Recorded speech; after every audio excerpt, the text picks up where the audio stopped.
1800 a 1830, esses terrenos são de propriedade da União, e são chamados terrenos de marinha. Não confundir com o terreno da marinha. A marinha não tem nada a ver com isso. A marinha é porque vem de mar, está na beira do mar. Então, quem arrecada isso é o Serviço de Patrimônio da União, e as pessoas que têm essas casas, apartamentos ou terrenos à beira-mar de toda a costa brasileira precisam pagar todo ano ao SPU este foro. E quando as pessoas querem vender suas casas à beira-mar, pagam o laudêmio. O laudêmio civil em geral é 2,5%, mas o laudêmio da União é 5% do valor da aquisição. O foro que você paga anualmente é invariável, é fixo, mas o laudêmio é sobre o valor efetivo que está lá constando da escritura de compra e venda. Então, mais uma palavra bonita. Sabe o que é pré-amar e se exige? Pré-amar, cada dia tem, em geral, duas pré-mar e duas baixa-mar. Pré-mar é a hora que a maré está mais alta, né? E se exige é a maré mais alta do ano. Então, bom dia, Tiago, entrou aí, tem uma pergunta. Então, a pré-mar e se exige é a maré mais alta do ano. Então, todos esses terrenos são terrenos enfiteutas, são terrenos sob essa modalidade, esse instituto, esse direito real. Aí Lucas lembrou de Petrópolis, né? Quando a questão dos laudêmios veio novamente à tona. E, deixa eu pegar aqui o controle de esquentar esse ar-condicionado, senão...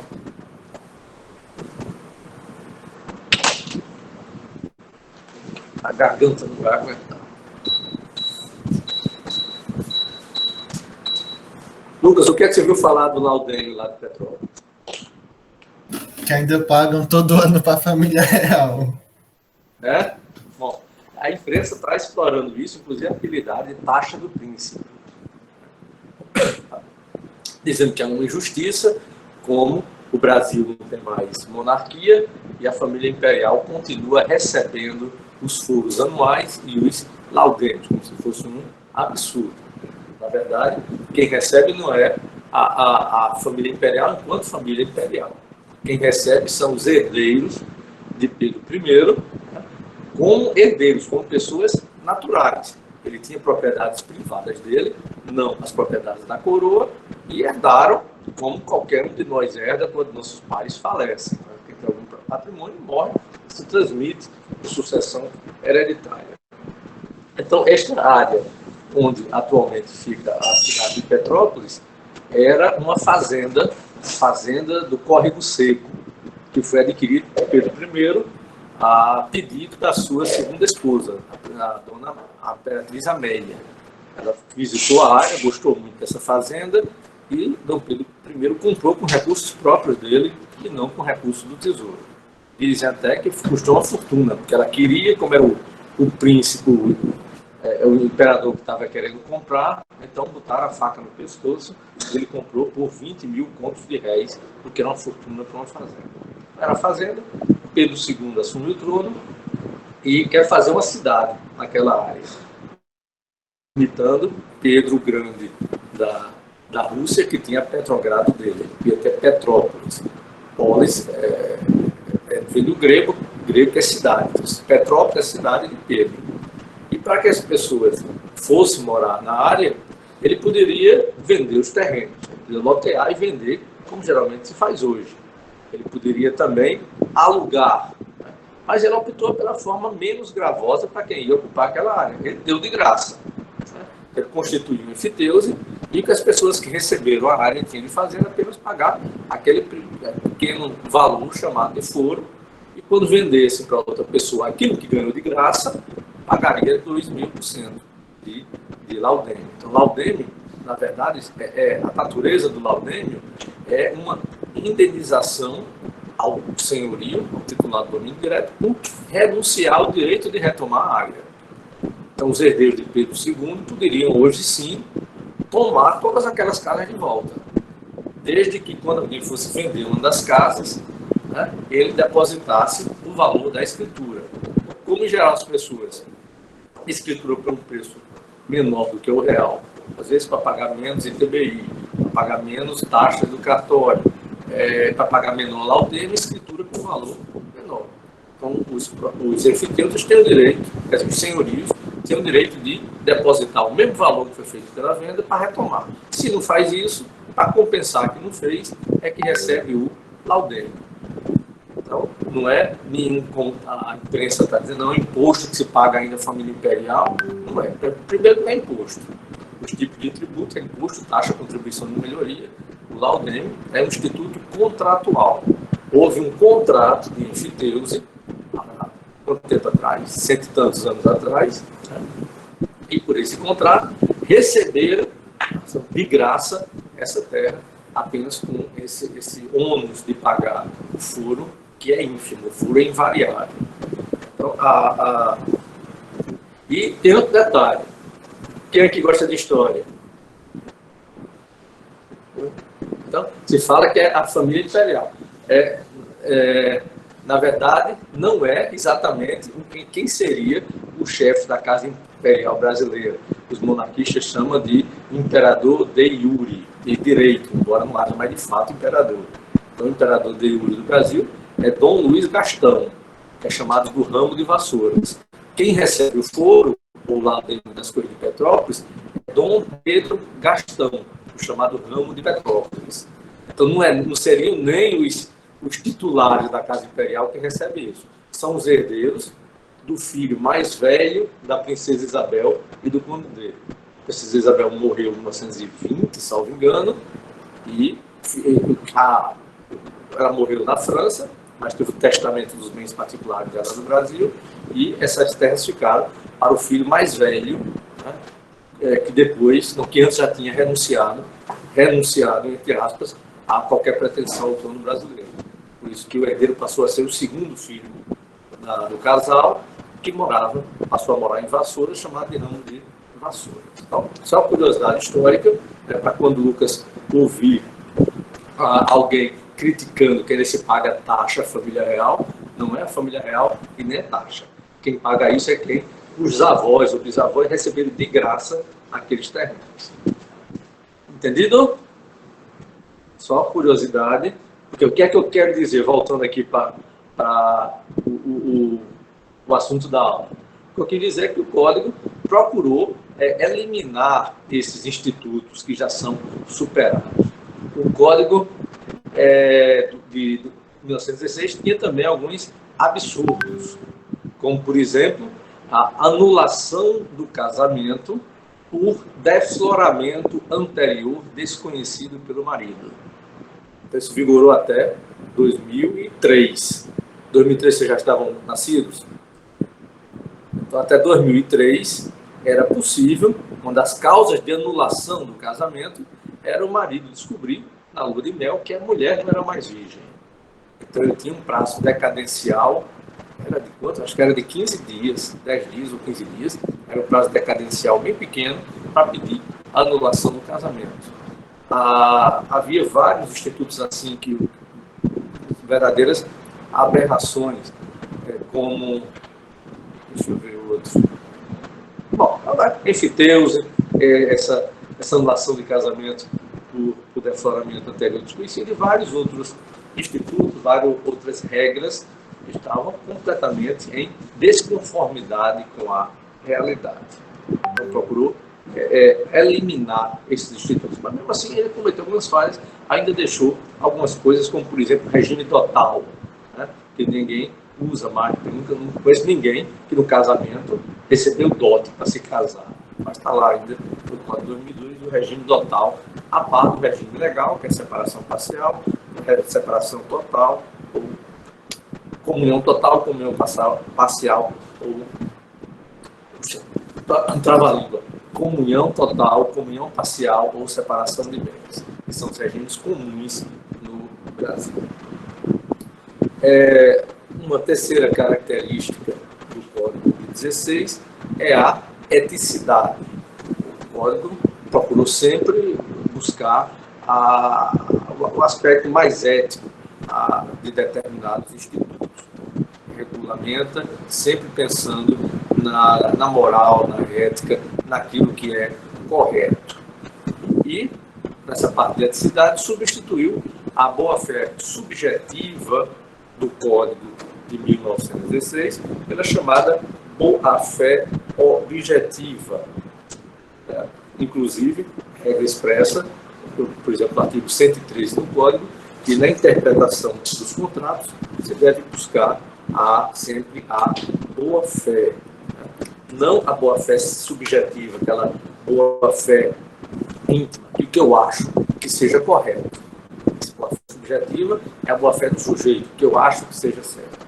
A boa-fé objetiva é aquilo que a maioria das pessoas entende como sendo o correto. Há uma moral geral na sociedade, que é chamada boa-fé objetiva, também chamada de boa-fé conduta.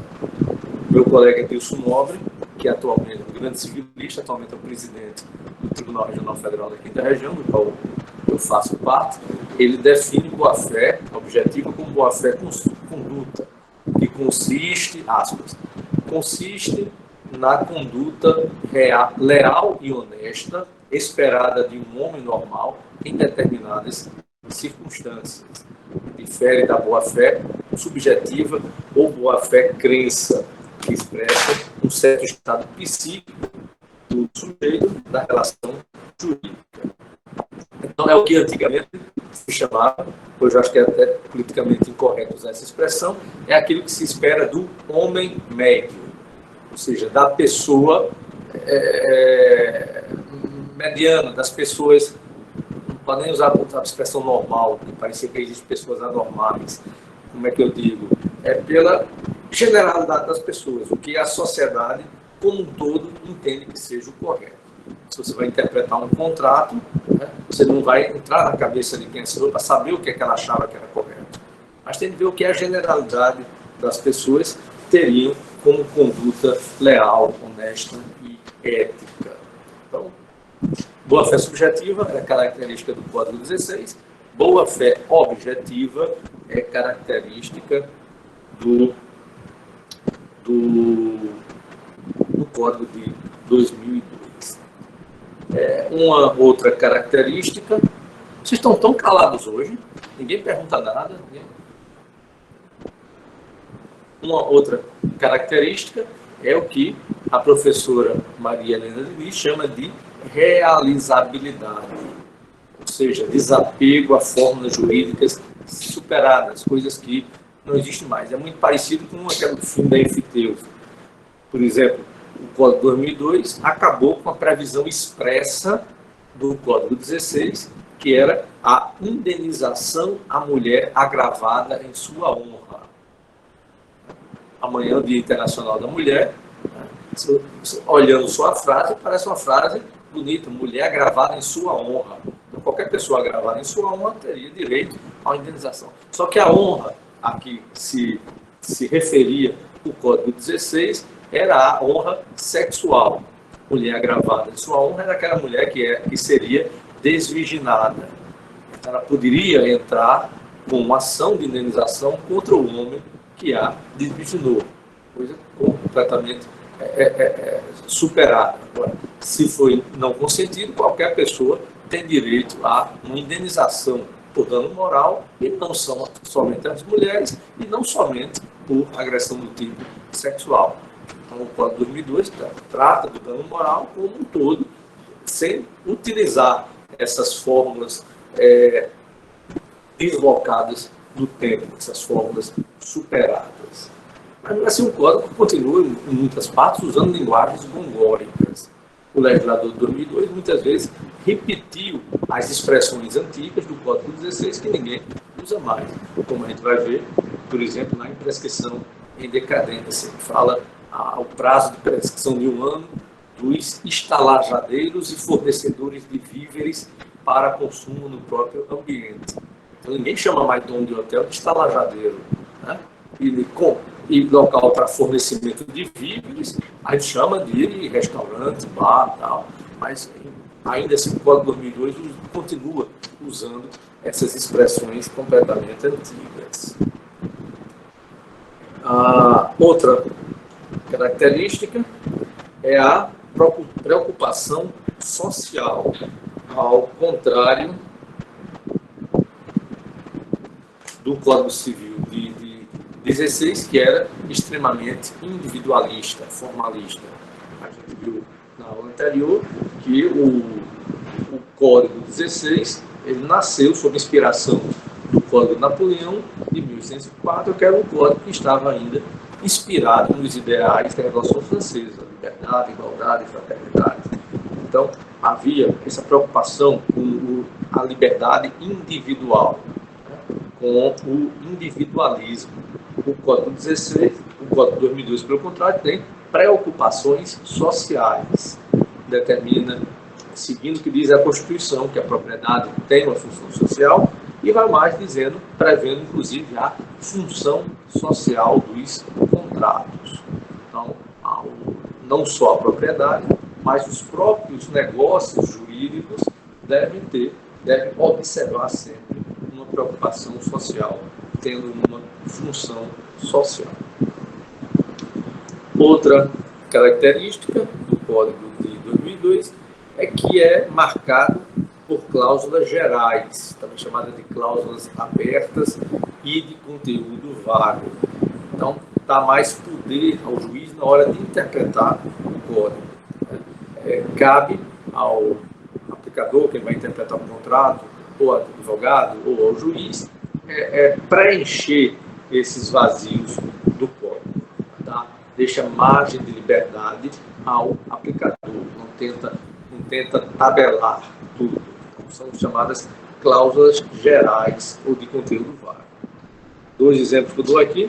Por exemplo, no artigo 156, parágrafo único, que no estado de perigo, quando a pessoa não é da família, o juiz decidirá segundo as circunstâncias. Então, o estado de perigo é um instituto novo, uma das novidades do Código de 2002, é quando alguém, para se salvar ou para salvar alguém da família, faz um contrato extremamente oneroso. O Código diz que para salvar a si ou alguém da família. Se é para salvar alguém que não é da família, aí a própria lei diz que o juiz decidirá, segundo as circunstâncias, se é o caso ou não de anular o negócio jurídico. Por exemplo, de estado de perigo. Você vai num avião, tá?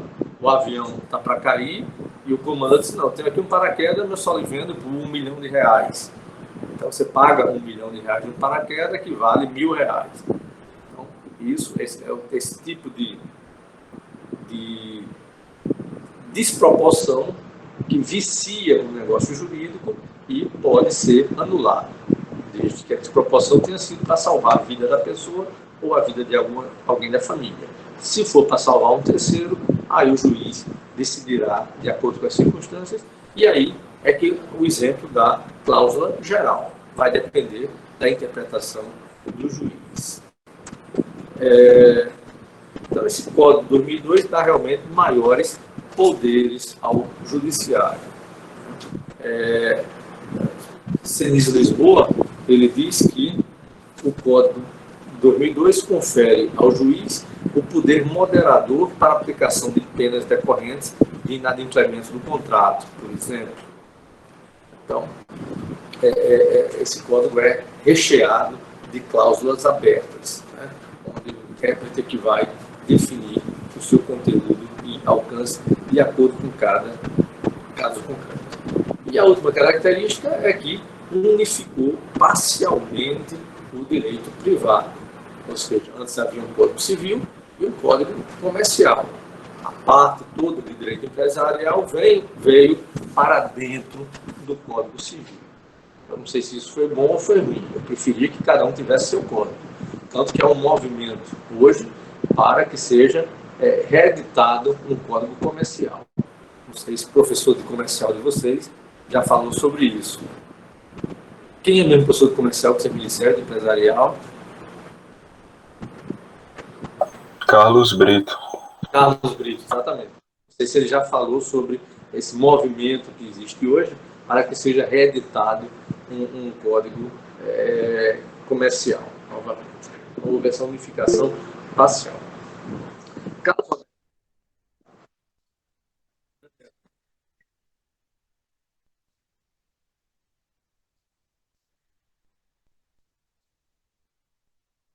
É isso, que essa própria expressão homem normal está politicamente incorreta. Né?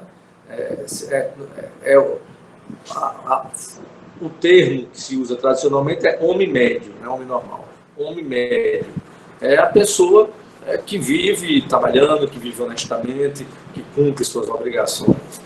Seria esse termo homem médio. É um termo vago também.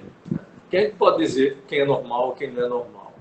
Então, também é uma dificuldade, não apenas conceitual, uma dificuldade de se estabelecer. Isso vai depender de cada caso concreto, para essa pessoa agiu ou não de boa fé. Por exemplo, você vende uma casa. Tá? Vendeu a casa, a pessoa que foi comprar a casa, olhou a casa, gostou, né? Paga, no dia que vai entrar na casa, aquela pessoa que vendeu tinha arrancado a piscina de fibra e todo o equipamento que fazia a limpeza da água, os filtros, o aquecedor, etc. Isso é normal? Uma pessoa que vende a casa, recebeu pela casa, no dia de entregar, ter arrancado a piscina. Ainda, Daniel? Vamos mudar a expressão normal para não fazer referência à pessoa normal, da pessoa média, vamos lá, substituir homem médio por pessoa média. As pessoas médias, de boa fé, aquilo que se diga conduta leal e honesta, que se espera da maioria das pessoas, uma pessoa honesta não ia fazer isso. Porque comprou a casa, comprou porque havia uma piscina, e piscina vale dinheiro também. Né? Então, se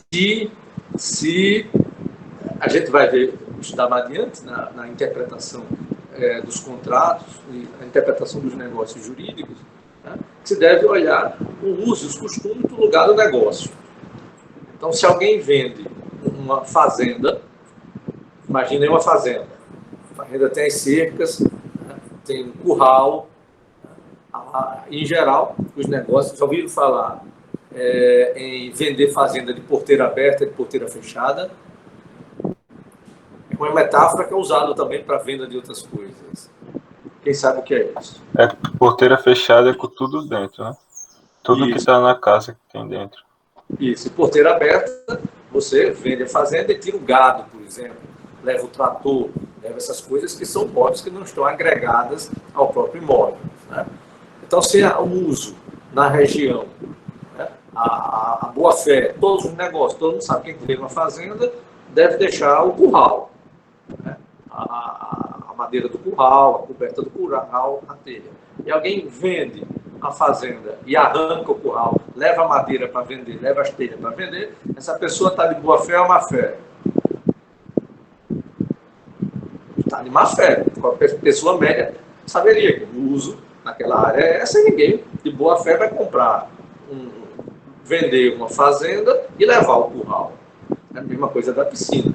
Então, o que se espera, boa fé objetiva é isso, o que se espera da generalidade das pessoas como conduta leal, honesta, ética, correta. Aí vem cada caso concreto. Eu dei exemplos assim, extremos. Mas no dia a dia dos negócios vai ter de interpretar o negócio de acordo com uma boa-fé objetiva. E não a boa-fé do subjetiva. Não, eu não sabia que não podia levar a piscina, eu estava de boa-fé. Pode perguntar ao meu compadre ali, que ele sabe, não sei o que. Não, não é a boa-fé que você acha que seja correta. É a boa-fé objetiva da generalidade das pessoas. Consegui explicar, Daniel? Então, Carlos Alberto Gonçalves é um dos doutrinadores que eu indiquei para vocês na analisação complementar, e ele resume 3 princípios básicos do Código de 2002. Eu não sei se eu coloquei no roteiro isso aí. Quais princípios seriam? Socialidade, né, diferente do individualismo. Socialidade, no sentido de que qualquer negócio jurídico deve ter uma função social. Não apenas a propriedade, não apenas os contratos, mas em qualquer negócio se deve buscar a sua finalidade social. Por isso, a maior socialidade, diferentemente do individualismo do Código de 16. Segunda característica, eticidade. O Código de 2002 procurou ser ao disciplinar a maioria dos institutos, procurar a solução que fosse a mais ética, que fosse a mais correta. E que tipo de boa-fé? Boa-fé objetiva e não boa-fé subjetiva. E, por último, a realizabilidade, que abarca concretude, ou seja, só colocar no Código Civil coisas que sejam realizáveis, situações que realmente existam na sociedade. Um exemplo, acabou com a enfiteuse, porque ninguém, acho que desde Pedro II, ninguém mais realiza aforamentos. As pessoas vendem ou alugam, que é muito mais lucrativo do que dar o bem em enfiteuse, que entrega de graça, não recebe nada em troca, a não ser o furozinho todo ano. Então, acabou com as enfiteuses, mas lembrando que continuam em vigor aquelas já constituídas, que são regulamentadas, são reguladas pelo Código de 1916. Mas, sim, voltando aqui a enfiteus, só curiosidade, referi a enfiteus dos terrenos de Maria, enfiteus constituídos em favor da Igreja Católica, mas há também várias enfiteuses nos centros das cidades antigas constituídas por pessoas naturais. O centro do Rio de Janeiro, parece que uma parte lá do Botafogo pertence a uma família que recebe até hoje o foro. Então, várias cidades têm enfiteus constituídas, não em favor de pessoas jurídicas, e pessoas jurídicas também. Alguns municípios constituem enfiteus.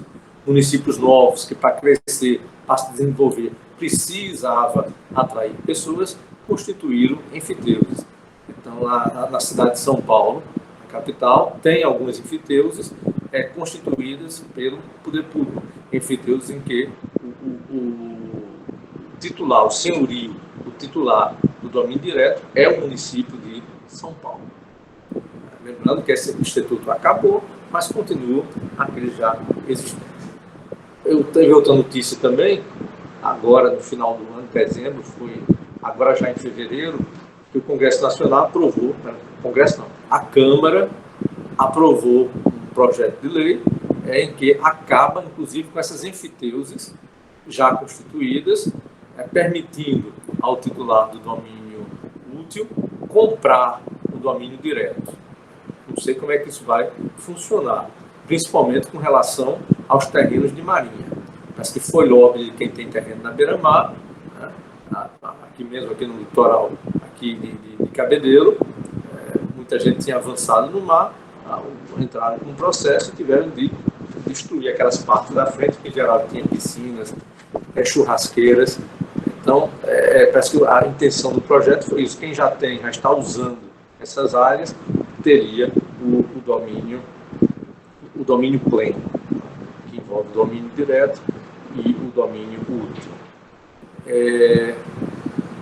Somente para encerrar falando de terreno de marinha na beira-mar, vocês sabem, as enfiteuses constituídas sob o centro da cidade era para povoamento, ou povoação. E as da beira-mar, alguém sabe para que era? Porque os terrenos de beira-mar são todos da União, chamados terrenos de marinha. A defesa da costa.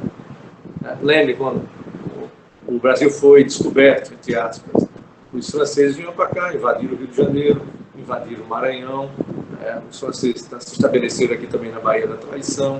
Então os terrenos eram de propriedade, primeiro de Portugal, depois do Império e agora da União, para defesa do litoral. Houve a necessidade de instalar baterias de canhão, todos os terrenos já seriam do governo federal, não se precisaria indenizar os proprietários para a utilização daquela área. Imagine se, uma situação hipotética, algum presidente russo inventa de invadir outro país e quer aqui tomar nossa costa. Então, nós precisamos que nossas briosas Forças Armadas defendam nosso litoral com baterias antiaéreas. Hoje, vocês perguntaram, só Daniel que